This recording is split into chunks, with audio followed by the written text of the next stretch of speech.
Un nouvel iPad mini vient de faire son arrivée dans la gamme des produits Apple, avec une puce dernier cri. Personne ne l'avait vu venir, et pourtant, Apple vient de lancer un nouvel iPad mini. La tablette n'a été annoncée que par un simple communiqué de presse. Si elle faisait partie des produits qui devaient sortir avant la fin du mois, les analystes de la marque à la pomme s'attendaient à une conférence en bonne et due forme, comme Apple nous en a donné l'habitude depuis des années. Une fois l'effet de surprise passé, penchons-nous vers la fiche technique de ce nouvel iPad mini. La tablette a été lancée avec une puce A17 Pro, un choix qui n'a rien d'anodin de la part d'Apple. Cette puce, avec la A18 qui reste une exclusivité des iPhone 16, est la seule à faire fonctionner Apple Intelligence. L'arrivée de ce processeur, présent sur les iPhone 15 Pro et Pro Max depuis l'an dernier, trahit donc la volonté d'Apple d'étendre son service intelligent le plus largement possible. Cette évolution de puce permet à l'iPad mini d'avoir un processeur 30% plus rapide et un GPU 25% plus efficace. Le modèle de base est livré avec 128 Go de stockage. Apple mise toujours sur un écran de 6,8 pouces Liquid Retina. C'est le même que sur la version de 2021 de la tablette. Pour le reste des composants, Apple n'a fait aucun changement et les deux générations d'iPad mini sont très similaires.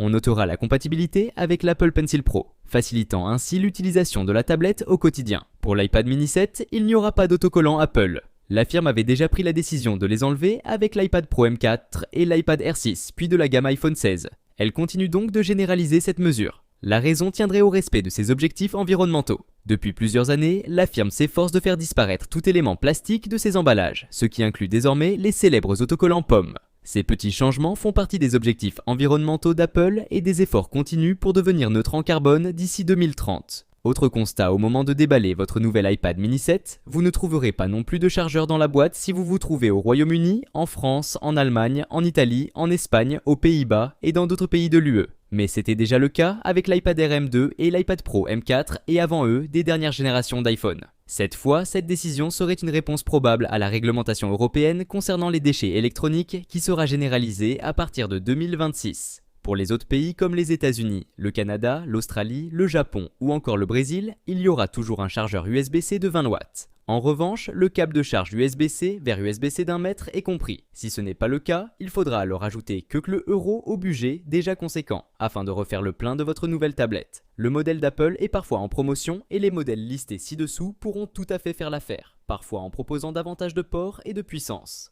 Apple a annoncé l'iPad mini 7 au prix de 499 $ de l'autre côté de l'Atlantique. En France, il est d'ores et déjà possible de précommander la tablette au prix de 609 € dans sa version de 128 Go.